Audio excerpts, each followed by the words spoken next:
Hey guys, Travis Gillespie here. We've been looking at circles and talking about those parts to circles and those fancy names that belong to those parts of the circle. And there's another one that we're going to look at, and the name that we're going to use, it's called pi. Maybe you've heard of it before. Maybe your teacher has told you to use a value for this word pi. And there's a symbol that goes along with this word pi, and that symbol looks like this. So let's put a little arrow over here. And that symbol looks something similar to this. So if you ever see this symbol, well, the name for it is pi. And there's actually numerical value for the symbol pi. So if you ever see this symbol, well, you can plug that number in its place. I'm not going to give you the number, but I'm going to tell you how you get it. If you were to take the circumference of a circle, I'm just going to put a C down and divide it by the diameter, I'll put a D down here, well, you would get the value for this symbol pi. So let's go ahead and take that word circumference and write it below. So we have the circumference of a circle. Okay, and now what I want to do from here is just change colors, and let's put a big old circle on the screen. So here we are, and let's take that word circumference and move it to the other side of the screen, so way up here. And the circumference, all it is, it's the distance around the circle. So if you were to measure the distance around the circle, you would find the circumference. Another way of thinking about this is that circumference is just a fancy word or a fancy way to say the perimeter of a circle. And the ratio of the circumference to the diameter will be the same for any circle. So let's get the diameter drawn up on the screen real quick. And remember, the diameter, it's a straight line. It starts at one edge of the circle. It passes through the center of the circle and then touches the other edge of the circle. Let's go ahead and just draw a dot on there for the center of the circle as well. So the center of the circle will say it's right about here. So the diameter starts at one edge, passes straight through the center of the circle, and stops at the other edge. So if you were to write the ratio of the circumference to the diameter, or actually plug values in for the circumference, that's the distance around the circle, and divide that value for the circumference by the diameter, and the diameter, remember, it's that straight line passing through the center of the circle, then you would get pi. So let's write this in real quick. I need to change colors. The circumference divided by the diameter will always be equal to pi. And this works for any circle, not just the one below. Now pi has an actual value. It's a very long number. I'm not going to write it all out right now. I'm just going to approximate it or round it to about 3.14. Now there are many other numbers that can be used to represent the value for pi, but they're all roughly about 3.14. Now let's pretend that you own a steel company or a factory that produces bars of steel. Now another company comes to you and they contract you. So let's actually take this bar that your company makes and we're going to put it over here.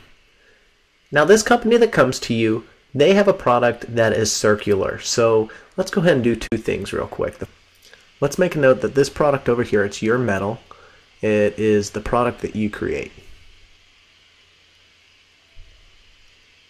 And this belongs to your company. Now a person from another company comes to you because they have a product, and that product is going to be over here, and the product they have, it's circular. So let's make a note that over here, this is the other company. This is the other company's product.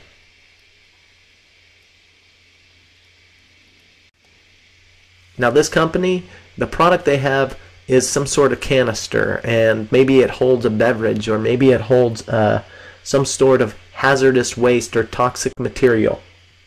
Maybe this holds a new piece of technology. Whatever this canister holds, they need your metal to seal this canister off.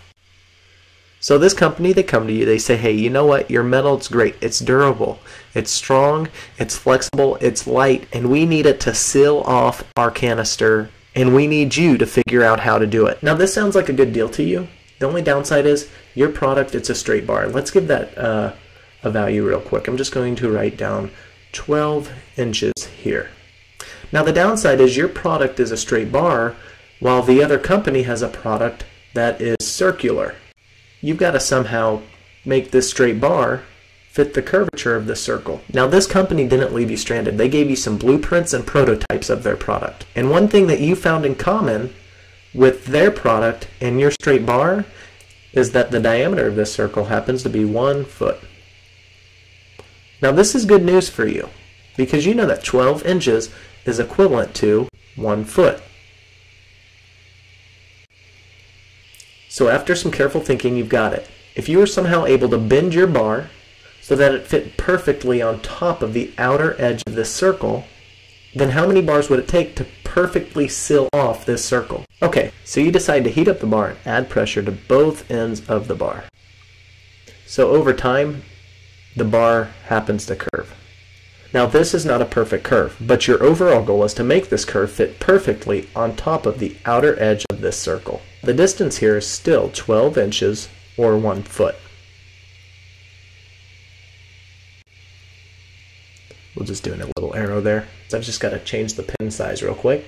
So if you were to take this curve and lay it on top of the circle, let's just say that you start here and you lay the curve on the circle, then it might stop somewhere around here. And then if you were to repeat this process with a second bar, and you were to take that second bar and lay it on the circle, well, might stop somewhere around here. But remember, both of these bars are 12 inches or 1 foot in length, so let's just go ahead and write 1 foot down for both of these bars. They're the same length as the diameter, so 1 foot and 1 foot. But you haven't fully covered the circle yet, so you need to repeat this process again. So you lay down another bar that is 1 foot in length, and we'll stop somewhere right about here. So this distance is also 1 foot. In fact, let's just go and cover up those yellow spots that haven't been covered, because we're trying to say that it perfectly covers this circle.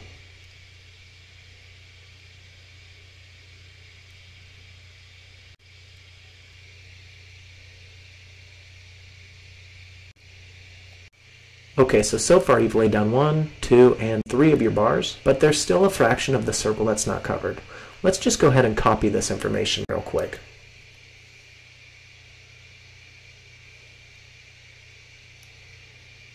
And we're just going to slide it on up. Then let's get a copy of this information. So you've laid down 1, 2, and 3 bars so far. You've repeated this process of bending your 1 foot bars 1, 2, and 3 times. Okay, so far you've used 1, 2, and 3 of your bars to cover this circle, but there's still a fraction of the circle that's not covered up. So you're going to have to use a 4th bar. You're going to have to bend a 4th bar. But this 4th bar will not fit perfectly on this circle. You're going to have to get rid of some of it. So we're just going to cut the portion of that bar off that you're not going to use and just get rid of it. So we're only going to use a fraction of that 4th bar and lay it down in place right here. Okay, so far you've used 1, 2, and 3 feet to cover the circle, and then finally this last portion is a fraction of a foot, and it's about 14/100ths of a foot. So we could write down right here 0.14 feet. In fact, the piece you used over here is not equivalent to 1 foot any longer, so let's go ahead and erase that information. Since you cut off a portion of it and you only used a fraction of the piece you had, it's equivalent to about 14/100ths of a foot. However, when you add up all of the sections together, you've used up about 1, 2, 3 plus 0.14 feet. That's about 3.14 or pi. We can prove this using our ratio now of the circumference to the diameter. In this case, the circumference is 3.14. Let's write that down. So 3.14 over the diameter, which is 1 foot. So let's just put 1. 3.14 divided by 1 is equivalent to 3.14, which gives us our value for pi.